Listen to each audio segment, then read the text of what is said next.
ನಮಸ್ಕಾರ. ಉತ್ತರ ಕರ್ನಾಟಕ ಮುಂಜಾನೆ ನ್ಯೂಸ್ ರೌಂಡಪ್ಗೆ ಸ್ವಾಗತ. ನಾನು ಪ್ರಿಯಾಂಕಾ ಶ್ರೀಗುರು. ಬನ್ನಿ ಕ್ವಿಕ್ ಆಗಿ ನೋಡೋಣ ಇಂದಿನ ಪ್ರಮುಖ ಸುದ್ದಿಗಳನ್ನು.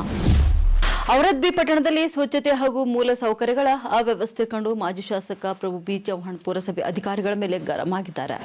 ಪಟ್ಟಣದ ಪ್ರಮುಖ ಬೀದಿಗಳಲ್ಲಿ ಸಂಚರಿಸಿ ಪರಿಶೀಲನೆ ನಡೆಸಿದ ಶಾಸಕರು ಅಧಿಕಾರಿಗಳಿಗೆ ಖಡಕ್ ಎಚ್ಚರಿಕೆ ಕೂಡ ನೀಡಿದ್ದಾರೆ. ಔರಾದ್ಬಿ ಪಟ್ಟಣದಲ್ಲಿ ಸಂಚರಿಸಿದ ಶಾಸಕ ಪ್ರಭು ಬಿ ಚೌಹಾಣ್ ಪಟ್ಟಣದ ಸ್ವಚ್ಛತೆ ಮತ್ತು ಮೂಲ ಸೌಕರ್ಯಗಳ ಸ್ಥಿತಿಗತಿಯನ್ನು ಪರಿಶೀಲನೆ ನಡೆಸಿದ್ದಾರೆ. ಶಾಸಕರ ಕಚೇರಿಯಿಂದ ಬಸವೇಶ್ವರ ವೃತ್ತ, ಬಸ್ ನಿಲ್ದಾಣ ಸೇರಿದಂತೆ ಪ್ರಮುಖ ಬೀದಿಗಳಲ್ಲಿ ಕಾಲ್ನಡಿಗೆಯಲ್ಲಿ ಸಂಚರಿಸಿದ ಅವರು ಮುಖ್ಯ ಚರಂಡಿಗಳಲ್ಲಿ ಕೊಳಚೆ ನೀರು, ಪ್ಲಾಸ್ಟಿಕ್ ಕಸ ತುಂಬಿರುವುದನ್ನು ಕಂಡು ಅಸಮಾಧಾನ ವ್ಯಕ್ತಪಡಿಸಿದ್ದಾರೆ. ಅಷ್ಟೆಲ್ಲ ಬಸವೇಶ್ವರ ವೃತ್ತ ಹಾಗೂ ಬಸ್ ನಿಲ್ದಾಣದಂತಹ ಪ್ರಮುಖ ಪ್ರದೇಶಗಳಲ್ಲಿ ಕಸ ಕಡ್ಡಿಗಳು ಬಿದ್ದಿರುವುದನ್ನು ಗಮನಿಸಿದ ಶಾಸಕರು ಮುಖ್ಯ ರಸ್ತೆ ಹೀಗಿದ್ದರೆ ಓಣಿಗಳ ಗತಿ ಏನು ಎಂದು ಪುರಸಭೆ ಮುಖ್ಯಾಧಿಕಾರಿಯ ವಿರುದ್ಧ ಕೆಂಡಾಮಂಡಲರಾಗಿದ್ದಾರೆ. ಔರಾದ್ ಕ್ಷೇತ್ರದ ಅತಿ ದೊಡ್ಡ ಜಾತ್ರಾ ಮಹೋತ್ಸವ ಹತ್ತಿರ ಬರುತ್ತಿರುವ ಸಂದರ್ಭದಲ್ಲಿ ತೆಲಂಗಾಣ, ಮಹಾರಾಷ್ಟ್ರ ಸೇರಿದಂತೆ ವಿವಿಧ ರಾಜ್ಯಗಳಿಂದ ಭಕ್ತರು ಆಗಮಿಸುತ್ತಾರೆ. ಆದರೆ ಪಟ್ಟಣದಲ್ಲಿ ಎಲ್ಲಿಯೂ ಕೂಡ ಸ್ವಚ್ಛತೆ ಕಾಣಿಸ್ತಿಲ್ಲ ಎಂದು ಬೇಸರ ವ್ಯಕ್ತಪಡಿಸಿದ್ದಾರೆ. ಜಾತ್ರಾ ಗೊತ್ತಿತ್ತು ನಮಗೇನ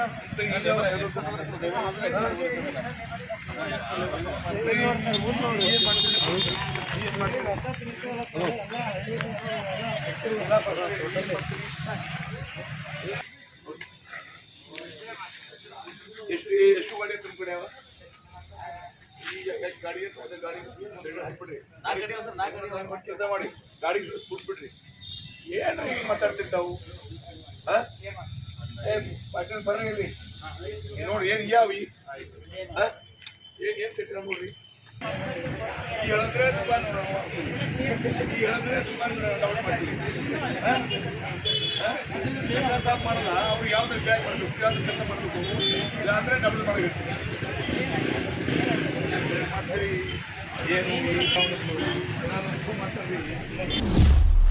ಮಕ್ಕಳನ್ನು ಬಾಲ್ಯದಿಂದಲೇ ಶಿಕ್ಷಣದ ಜೊತೆಗೆ ಉತ್ತಮ ಸಂಸ್ಕಾರ ಬೆಳೆಸಿ ದೇಶದ ಉತ್ತಮ ನಾಗರಿಕರನ್ನಾಗಿಸುವ ಹೊಣೆಗಾರಿಕೆ ನಮ್ಮೆಲ್ಲರ ಮೇಲಿದೆ ಎಂದು ಬಸವ ಕಲ್ಯಾಣ ಅನುಭವ ಮಂಟಪದ ಅಧ್ಯಕ್ಷ ನಾಡೋಜ ಡಾಕ್ಟರ್ ಬಸವಲಿಂಗ ಪಟ್ಟದೇವರು ಹೇಳಿದರು. ಪಟ್ಟಣದ ಲೆಕ್ಚರ್ ಕಾಲೋನಿಯ ಖಡಕೇಶ್ವರ ಪ್ರೌಢಶಾಲೆಯಲ್ಲಿ ಆಯೋಜಿಸಿದಂತ ಅಂತರ ಶಾಲಾ ಮಟ್ಟದ ರಸಪ್ರಶ್ನೆ ಸ್ಪರ್ಧೆ ಕಾರ್ಯಕ್ರಮದ ದಿವ್ಯ ಸಾನ್ನಿಧ್ಯ ವಹಿಸಿ ಅವರು ಮಾತನಾಡಿದರು.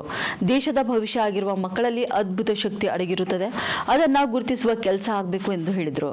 ಅಷ್ಟೆಲ್ಲ ವಿದ್ಯಾರ್ಥಿಗಳು ಶರೀರ, ಮನಸ್ಸು ಮತ್ತು ಆತ್ಮವನ್ನ ಶುದ್ಧವಾಗಿರಿಸಿಕೊಂಡ್ರೆ ಬದುಕು ಸುಂದರವಾಗಿ ರೂಪಿಸಿಕೊಳ್ಳಲು ಸಾಧ್ಯವಾಗ್ತದೆ. ಇನ್ನು ಓದಿನ ಜೊತೆಗೆ ಒಂದಿಷ್ಟು ಸಮಯ ಪೂಜೆ, ಜಪ, ಧ್ಯಾನಕ್ಕೆ ಮೀಸಲಿಡಿರುವುದರಿಂದ ದೈವಿ ಶಕ್ತಿ ಕೂಡ ಹೆಚ್ಚಾಗ್ತದೆ ಎಂದು ತಿಳಿಸಿದರು. ಇನ್ನು ಕಲಿಕೆಯಲ್ಲಿ ಹಿಂದುಳಿದ ವಿದ್ಯಾರ್ಥಿಗಳು ದಡ್ಡರಾಗಿರುವುದಿಲ್ಲ. ಶಿಕ್ಷಕರಾದರೂ ಅವರಲ್ಲಿನ ಪ್ರತಿಭೆಯನ್ನ ಪತ್ತೆ ಹಚ್ಚುವ ಕೆಲಸ ಮಾಡಬೇಕು ಎಂದು ಕಿವಿ ಮಾತು ಹೇಳಿದರು.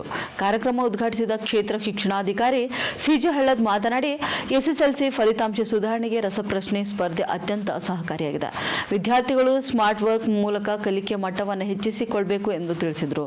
ಇನ್ನು ಎಸ್ಎಸ್ಎಲ್ಸಿ ವಾರ್ಷಿಕ ಪರೀಕ್ಷೆ ಆರಂಭಕ್ಕೆ ದಿನಗಣನೆ ಶುರುವಾಗಿದ್ದು, ವಿದ್ಯಾರ್ಥಿಗಳು ಮೊಬೈಲ್, ಟಿವಿ ನೋಡುವುದನ್ನು ಕಡಿಮೆ ಮಾಡಿ ಓದಿನ ಕಡೆಗೆ ಹೆಚ್ಚಿನ ಗಮನ ನೀಡಿ ಪರೀಕ್ಷೆಯನ್ನ ಭಯಮುಕ್ತರಾಗಿ ಎದುರಿಸಿ ತಾಲೂಕಿನ ಎಸ್ಎಸ್ಎಲ್ಸಿ ಫಲಿತಾಂಶ ಹೆಚ್ಚಿಸಬೇಕು ಎಂದು ತಿಳಿಸಿದರು. ಅವರು ಇಲ್ಲ ಹಿಂಗೊಂದು ಕಾರ್ಯಕ್ರಮದ ನೀವು ಬರಬೇಕು ಅಂದಾಗ ಆಯ್ತು ಬರ್ತೀನಿ.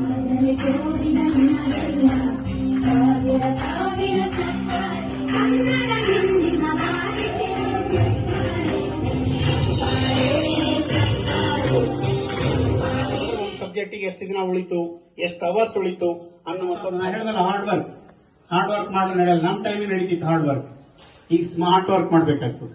ಸ್ಮಾರ್ಟ್ ವರ್ಕ್ ನನ್ನ ಮಕ್ಕಳು ಇರ್ತಾರೆ, ಆ ಮಕ್ಕಳಿಗೆ ಎಕ್ಸರ್ಸೈಸ್ ಬುಕ್ ಕೊಟ್ಟು ರೈಟಿಂಗ್ ಸ್ಕಿಲ್ ಡೆವಲಪ್ಮೆಂಟ್ ಮಾಡ್ಲಿಕ್ಕತ್ತಿದ್ದೆವು.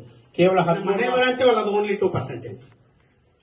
ಮತ್ತೆ ಇನ್ನ ದೊಡ್ಡವ್ರು ಹೇಳ್ತಾರಲ್ಲ, ನಿಮ್ ಮನಸ್ಸು ಚಲೋ ಇರಬೇಕು, ಚಲೋದಾಗ್ತದ ಅಂತ. ಇಂಗ್ಲಿಷ್ನಾಗ ಒಂದು ವರ್ಡ್ ಅದ, ಆಟಿಟ್ಯೂಡ್ ಅಂತ. ATTITUD. ಇದು ಟೋಟಲ್ ಮಾಡಿದ್ರೆ ಎಷ್ಟಾಗ್ತದೆ? ನಿಮ್ಮ ಅಲ್ಫಾಬೆಟ್ ಸಂಖ್ಯೆಯನ್ನ ನೋಡಿದಾಗ 100 ಆಗ್ತದೆ. ನಾನು ಸ್ಮಾರ್ಟ್ ವರ್ಕ್ ಇದೆ, ಇವೆಲ್ಲ ನೋಡಿರೇನು ಏನಾದ್ರು?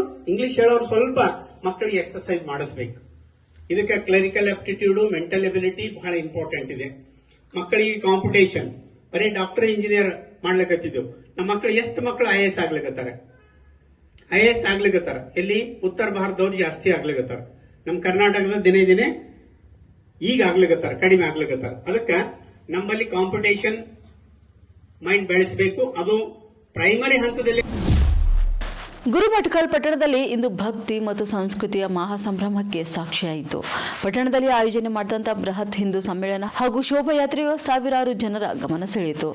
ನಗರೇಶ್ವರ ದೇವಸ್ಥಾನದಿಂದ ಆರಂಭಗೊಂಡಂತ ಶೋಭಾಯಾತ್ರೆ ಪಟ್ಟಣದ ಪ್ರಮುಖ ರಸ್ತೆಗಳಲ್ಲಿ ಸಂಚರಿಸಿ ಸಾರ್ವಜನಿಕರಲ್ಲಿ ಭಕ್ತಿಭಾವ ಮೂಡಿಸಿತು. ಡೊಳ್ಳು ಕುಣಿತ, ಬೊಂಬೆ ಕುಣಿತ ಹಾಗೂ ಹಲಗೆ ವಾದನದ ಸಾಂಪ್ರದಾಯಿಕ ನಾದಗಳು ಶೋಭಾಯಾತ್ರೆಗೆ ವಿಶೇಷ ಮೆರುಗನ್ನ ನೀಡಿದವು. ಇನ್ನು ಹಿಂದಿ ಸಮ್ಮೇಳನದಲ್ಲಿ ಮಾತನಾಡಿದ ವಕ್ತಾರ್ ಮಲ್ಲಿಕಾರ್ಜುನ ಬಾಳಿಕಾಯಿ, ಸಾವಿರಾರು ವರ್ಷಗಳ ಇತಿಹಾಸ ಹೊಂದಿರುವ ಭಾರತ ತನ್ನ ಅಸ್ಮಿತೆಯನ್ನ ಉಳಿಸಿಕೊಂಡಿರುವುದಕ್ಕೆ ಹಿಂದೂ ಸಂಸ್ಕೃತಿಯೇ ಕಾರಣ ಎಂದು ಹೇಳಿದರು. ಅನಾದಿ ಕಾಲದಿಂದ ಎದುರಾದಂತಹ ದಾಳಿಗಳು ಮತ್ತು ದಬ್ಬಾಳಿಕೆಗಳ ನಡುವೆಯೂ ಭಾರತವು ಇಂದು ವಿಶ್ವಕ್ಕೆ ಗುರುವಾಗಿ ನಿಂತಿದೆ. ಇನ್ನು ಹೈದರಾಬಾದ್ ಜಗದ್ಗಿರಿ ಗುಟ್ಟ ಶ್ರೀ ಮಾತಾ ಮಾಣಿಕೇಶ್ವರಿ ವೇದ ಪಾಠಶಾಲೆಯ ಗುರು ಶ್ರೀ ಮಲ್ಲಿಕಾರ್ಜುನ ಹಿರೇಮಠ ಮಾತನಾಡಿ, ವೇದ, ಉಪನಿಷತ್ತು ಮತ್ತು ಸಂಸ್ಕೃತಿಗಳೇ ಭಾರತದ ಆತ್ಮವಾಗಿವೆ ಎಂದು ಹೇಳಿದರು. ಹಿಂದೂ ಸಂಸ್ಕೃತಿ ಉಳಿಯಲು ತಾಯಂದಿರ ಪಾತ್ರ ಅತ್ಯಂತ ಮಹತ್ವದ ಎಂದು ತಿಳಿಸಿದ್ದಾರೆ. ಇನ್ನು ಶೋಭಾಯಾತ್ರೆಯಲ್ಲಿ ಧರ್ಮದ ವಿವಿಧ ಮುಖಂಡರ ವೇಷ ಧರಿಸಿದ ಸಣ್ಣ ಮಕ್ಕಳು ಜನರ ಗಮನ ಸೆಳೆದರು. ಕಾರ್ಯಕ್ರಮದಲ್ಲಿ ಮಹಿಳೆಯರು, ವ್ಯಾಪಾರಸ್ಥರು, ವಿವಿಧ ಸಮಾಜಗಳ ಮುಖಂಡರು ಹಾಗೂ ಗಣ್ಯರು ಕೂಡ ಭಾಗವಹಿಸಿದ್ರು. ಕಾರ್ಯಕ್ರಮದ ಅಧ್ಯಕ್ಷತೆಯನ್ನ ಪನ್ನಲಾಲ್ ಪಾಟೀಲ್ ವಹಿಸಿದ್ರು. ಒಟ್ಟಿನಲ್ಲಿ ಗುರುಮಠಕಲ್ ಪಟ್ಟಣದಲ್ಲಿ ನಡೆದಂತ ಈ ಬೃಹತ್ ಹಿಂದೂ ಸಮ್ಮೇಳನದ ಶೋಭಾಯಾತ್ರೆ ಭಕ್ತಿ, ಸಂಸ್ಕೃತಿ ಮತ್ತು ಐಕ್ಯದ ಸಂದೇಶವನ್ನ ಸಾರಿತು. ಅಮ್ಮನವರು ಭೌತಿಕವಾಗಿದ್ದಾಗ ತೆಲುಗುದಲ್ಲಿ ಒಂದು ಒಳ್ಳೆಯ ಮಾತು ಹೇಳ್ತಿದ್ರು, ತಲ್ಲಿ ಓಡಿ ಬಡಿ ಮರಿ ಗುಡಿ, ಈ ಮೂರು ಗಾವ ರಾಮಾಯಣ ಕಟ್ಟೆ ಕೊಟ್ಟೆ ತೆಚ್ಚೆ ಅಂತ ಎಟ್లా ಅಂటారు ಅಂದರೆ ತಾಯಿಯ ಒಡಿಲು, ತಾಯಿಯ ಮಡಿಲು ಒಂದು ಮಗುವಿಗೆ ಎಷ್ಟು ಮುಖ್ಯನೋ ಅದು ಬೆಳೆದಿರುವುದರ ಹಾಗೆ ಅದಕ್ಕೆ ಶಾಲೆಯು ಕೂಡ ಅಷ್ಟೇ ಮುಖ್ಯ. ಶಾಲೆಗೆ ಹೋಗ್ತಕ್ಕಂಥ ಮಗುವಿಗೆ ದೇವಾಲಯವು ಕೂಡ ಅಷ್ಟೇ ಮುಖ್ಯ. ಈ ದೇಹಕ್ಕೆ ಹೃದಯ ಹೇಗೆನೋ ದೇಶಕ್ಕೆ ದೇವಾಲಯವು ಕೂಡ ಹಾಗೆ.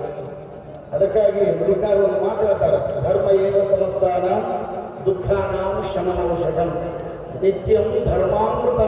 ಒಂದು ಮನೆ ಅಂತ ಹೇಳಿ ಯಾವ ದೇಶ ಜಗತ್ತನ್ನ ಒಂದು ಮಾಡಬೇಕು ಅಂತ ಹೊರಟಿದೆಯೋ ಅಷ್ಟು ದೊಡ್ಡ ಗುರಿ ಇಟ್ಕೊಂಡಿರುವಂತ ದೇಶಕ್ಕೆ ಎಂತ ದೊಡ್ಡ ಇತಿಹಾಸ ಇತ್ತು ಅನ್ನುವಂತ ನೆನಪನ್ನ ಮಾಡಿಕೊಳ್ಳಬೇಕು. ನಮ್ಮ ಸಂಘಟನೆಯ ಹಿನ್ನೆಲೆಯನ್ನ, ಇತಿಹಾಸವನ್ನು ಸ್ಮರಣೆ ಮಾಡಿಕೊಳ್ಳಬೇಕು. ನಮ್ಮ ಗುರಿಯ ಕಡೆಗೆ ವೇಗವಾಗಿ ನಾವೆಲ್ಲರೂ ಸಾಗಬೇಕು, ದಿಟ್ಟ ಹೆಜ್ಜೆಗಳನ್ನಿಟ್ಟು ಅನ್ನೋದನ್ನ ನೆನಪು ಮಾಡಿಕೊಳ್ಳೋದಕ್ಕಾಗಿ ಈ ಹಿಂದೂ ಸಮಾಜ ಉತ್ಸವ. ಬಂಧುಗಳೇ,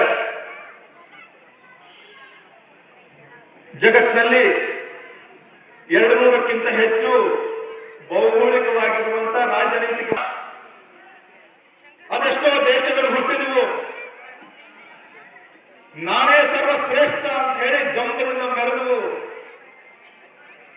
ದುಡ್ಡಿನ ಆಧಾರದ ಮೇಲೆ, ಸಂಪತ್ತಿನ ಆಧಾರದ ಮೇಲೆ, ರಾಜನೀತಿಯ ತಾಕತ್ತಿನ ಆಧಾರದ ಮೇಲೆ, ಕತ್ತಿಯ ಬಲದ ಆಧಾರದ ಮೇಲೆ ಜಗತ್ತನ್ನ ಗೆಲ್ತೀನಿ ಅಂತ ಹೊರಟು, ಜಗತ್ತನ್ನ ಆಳ್ತೀನಿ ಅಂತ ಹೊರಟು, ಜಗತ್ತನ್ನ ನನ್ನ ಕಾಲ ಕೆಳಗೆ ಮಾಡ್ಕೊಳ್ತೀನಿ ಅಂತ ಹೊರಟು. ತೆಕ್ಕಲಕೋಟೆ ಸಮೀಪದ ಮುಕುಂದೆ ಗ್ರಾಮದ ತುಂಗಭದ್ರಾ ನದಿಯ ನಡುಗಡ್ಡೆಯ ಖಾದರ್ ಭಾಷಾ ಖಾದ್ರಿ ಅವರ 395ನೇ ವರ್ಷದ ಉರುಸು ಗುರುವಾರ ಸಂಪನ್ನವಾಯಿತು. ರಾಯಚೂರು, ಕೊಪ್ಪಳ, ವಿಜಯನಗರ, ಬಳ್ಳಾರಿ ಜಿಲ್ಲೆಗಳಿಂದ ಅಲ್ಲದೆ ಆಂಧ್ರದಿಂದಲೂ ಕೂಡ ಸಾವಿರಾರು ಭಕ್ತರು ಆಗಮಿಸುತ್ತಾರೆ. ಇನ್ನು ಸಿರುಗುಪ್ಪ, ಕಂಪ್ಲಿ, ತೆಕ್ಕಲಕೋಟೆ ಮಾರ್ಗವಾಗಿ ಉರುಸಿಗೆ ತೆರಳುವವರಿಗೆ ಹೆರಕಲ್ಲು ಗ್ರಾಮದ ಬಳಿ ಇರುವಂತಹ ಹರಿಗೋಲು ಘಾಟ್ ಮಾತ್ರ ಏಕೈಕ ಮಾರ್ಗವಾಗಿದ್ದು ಹರಿಗೋಲು ಮೂಲಕವೇ ಸಾಗಬೇಕು. ಇನ್ನು ಸಾವಿರಾರು ಪ್ರಮಾಣದಲ್ಲಿ ಭಕ್ತರು ಬಂದಿದ್ದರಿಂದ ಕೇವಲ 6 ತೆಪ್ಪ ಇದ್ದು ತೆಪ್ಪ ಇಳಿಯಲು ನೂಕುನುಗ್ಗಲು ಉಂಟಾಗಿ ತೆಪ್ಪದಲ್ಲಿ ನೀರು ತುಂಬಿ ಮುಗಿಸಿಕೊಂಡ ಘಟನೆ ಕೂಡ ನಡೆಯಿತು. ಇನ್ನು ಒಂದು ತೆಪ್ಪದಲ್ಲಿ 20ಕ್ಕಿಂತಲೂ ಹೆಚ್ಚು ಜನ ಕುಳಿತಿದ್ರು. ಅದೃಷ್ಟವಶಾತ್ ದಡದಲ್ಲಿ ಈ ಘಟನೆ ಜರುಗಿದ್ದು ಯಾವುದೇ ಪ್ರಾಣಾಪಾಯವಾಗಿಲ್ಲ. ಅದೇ ರೀತಿ 4 ತೆಪ್ಪಗಳು ಕೂಡ ಮುಚ್ಚಿವೆ ಎಂದು ಸ್ಥಳೀಯರು ತಿಳಿಸಿದ್ದಾರೆ. ಬುಧವಾರ ಗಂಧ, ಗುರುವಾರ ಉರುಸು ಹಾಗೂ ಶುಕ್ರವಾರ ಜಿಯಾರತ್ ಪ್ರಯುಕ್ತ ಸಾವಿರಾರು ಭಕ್ತರು ಬರ್ತಾರೆ. ಆದರೆ ಯಾವುದೇ ಮುನ್ನೆಚ್ಚರಿಕೆ ಕ್ರಮವಾಗಲಿ ಪೊಲೀಸ್ ಬಂದೋಬಸ್ತ್ ಮಾಡದೇ ಇರುವ ಬಗ್ಗೆ ಆಕ್ರೋಶ ವ್ಯಕ್ತಪಡಿಸಿದ್ದಾರೆ.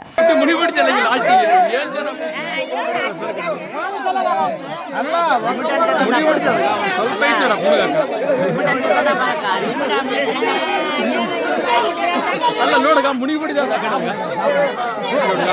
ನೋಡ ಕಡೆಗೆ ಮುನಿಗಿರೋದು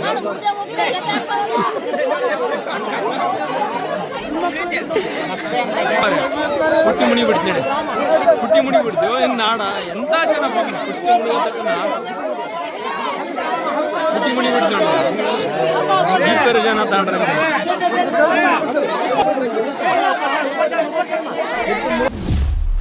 ಯಾದಗಿರಿ ಜಿಲ್ಲೆಯ ಜಿಲ್ಲಾ ನ್ಯಾಯಾಲಯದ ಆವರಣದಲ್ಲಿಂದು ಬಾಲ್ಯ ವಿವಾಹ ಮುಕ್ತ ಭಾರತಕ್ಕಾಗಿ ಬಾಲ್ಯ ವಿವಾಹ ನಿಷೇಧ ಕುರಿತು ಅರಿವು ಮೂಡಿಸಲು ಬಾಲ್ಯ ವಿವಾಹ ಮುಕ್ತ ಸಂಚಾರ ವಾಹನಕ್ಕೆ ಜಿಲ್ಲಾ ಪ್ರಧಾನ ಮತ್ತು ಸತ್ರ ನ್ಯಾಯಾಧೀಶರಾದ ಗೌರವಾನ್ವಿತ ಮರಳುಸಿದ್ದರಾಧ್ಯ ಎಚ್ಜಿ ಅವರು ಚಾಲನೆ ನೀಡಿದರು.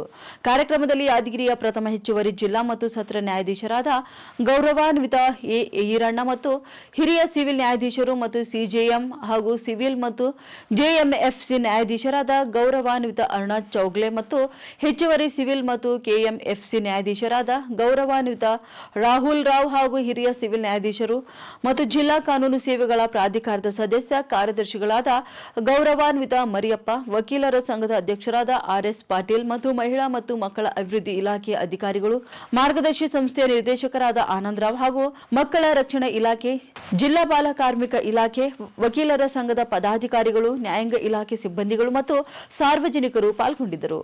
ಇಲ್ಲಿ ಒಂದು ಸಮಾರಂಭ ಏರ್ಪಡಿಸಲಾಗಿದೆ. ಈ ಒಂದು ಕಾರ್ಯಕ್ರಮಕ್ಕೆ ನಮ್ಮ ನಿಮ್ಮೆಲ್ಲರ ನೆಚ್ಚಿನ ಗೌರವಂತ ಜಿಲ್ಲಾ ಪ್ರಧಾನ ಜಿಲ್ಲಾ ಮತ್ತು ಸತ್ರ ನ್ಯಾಯಾಧೀಶರಾಗಿರ್ತಕ್ಕಂಥ ಶ್ರೀ ಮರಳಾರಾಧ್ಯ ಸಾಹೇಬರು ಬಂದಿದ್ದಾರೆ. ಮತ್ತೆ ಅಲ್ಲದೆ ನಮ್ಮ ಜಿಲ್ಲೆಯ ಹಿರಿಯ ನ್ಯಾಯಾಧೀಶರಾಗಿರ್ತಕ್ಕಂಥ ಶ್ರೀ ಈರಣ್ಣ ಸಾಹೇಬರು ಬಂದಿದ್ದಾರೆ. ಅಲ್ಲದೆ ನನ್ನ ಸಹೋದರ ನ್ಯಾಯಾಧೀಶರಾಗಿರ್ತಕ್ಕಂಥ ಬಾಳಾಸಾಹೇಬ್ ಒಡವಾಡೆ, ಅರುಣ್ ಚೌಗ್ಲ ಮತ್ತು ರಾಹುಲ್ ರಾವ್ ಅವರು ಬಂದಿದ್ದಾರೆ. ಅವರೆಲ್ಲರೂ ಕೂಡ ತಮ್ಮೆಲ್ಲರ ಪರವಾಗಿ ಸ್ವಾಗತ ಕೋರ್ತಾ ಇದ್ದೀನಿ. ಅಲ್ಲದೆ ಈ ಒಂದು ಕಾರ್ಯಕ್ರಮದಲ್ಲಿ ನಮ್ಮ ಜೊತೆ ಜಿಲ್ಲಾ ನ್ಯಾಯವಾದಿಗಳ ಸಂಘದ ಸರ್ವ ಸದಸ್ಯರು ಮತ್ತು ಅಧ್ಯಕ್ಷರು ಸಹ ಬಂದಿದ್ದಾರೆ.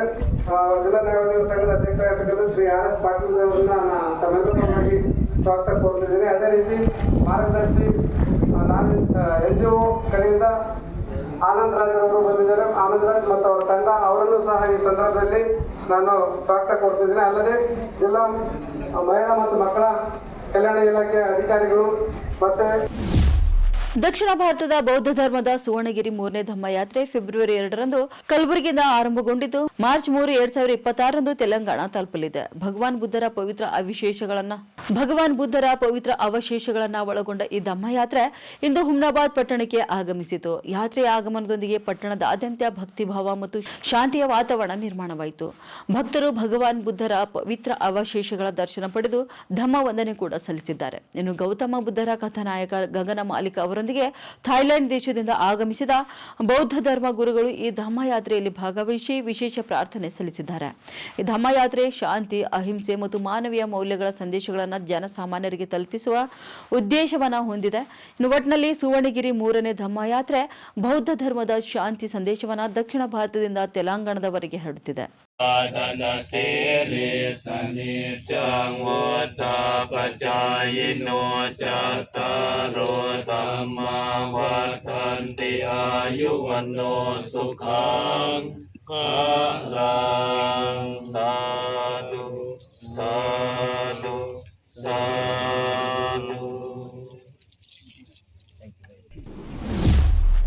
ಬೆಂಗಳೂರಿನಲ್ಲಿ ವಿದೇಶಿ ರಾಯಭಾರಿ ಕಚೇರಿಗಳಿಗೆ ಮತ್ತೆ ಬಾಂಬ್ ಬೆದರಿಕೆ ಸಂದೇಶಗಳು ಬರ್ತಿದ್ದು ಆತಂಕ ಮೂಡಿಸಿದೆ.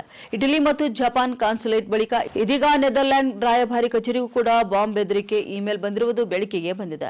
ಆರ್ಟಿ ನಗರದ ಗಂಗಾನಗರದಲ್ಲಿರುವಂತಹ ನೆದರ್ಲ್ಯಾಂಡ್ ರಾಯಭಾರಿ ಕಚೇರಿಗೆ ಜನವರಿ 29ರಂದು ಕಿಡಿಗೇಡಿಗಳು ಇಮೇಲ್ ಕಳುಹಿಸಿ 5RDX ಮತ್ತು IED ಬಳಸಿ ಸ್ಫೋಟ ಮಾಡ್ತೇವೆ ಎಂದು ಬೆದರಿಕೆ ಹಾಕಿದ್ದಾರೆ. ಈ ಕುರಿತು ರಾಯಭಾರಿ ಕಚೇರಿ ಅಧಿಕಾರಿ ಭಾಸ್ಕರ್ ಸುಬ್ರಹ್ಮಣ್ಯ ಆರ್ಟಿ ನಗರ ಪೊಲೀಸ್ ಠಾಣೆಯಲ್ಲಿ ದೂರು ದಾಖಲಿಸಿದ್ದಾರೆ. ಪ್ರಕರಣ ದಾಖಲಿಸಿಕೊಂಡ ಪೊಲೀಸರು ತನಿಖೆ ಕೂಡ ಆರಂಭಿಸಿದ್ದಾರೆ.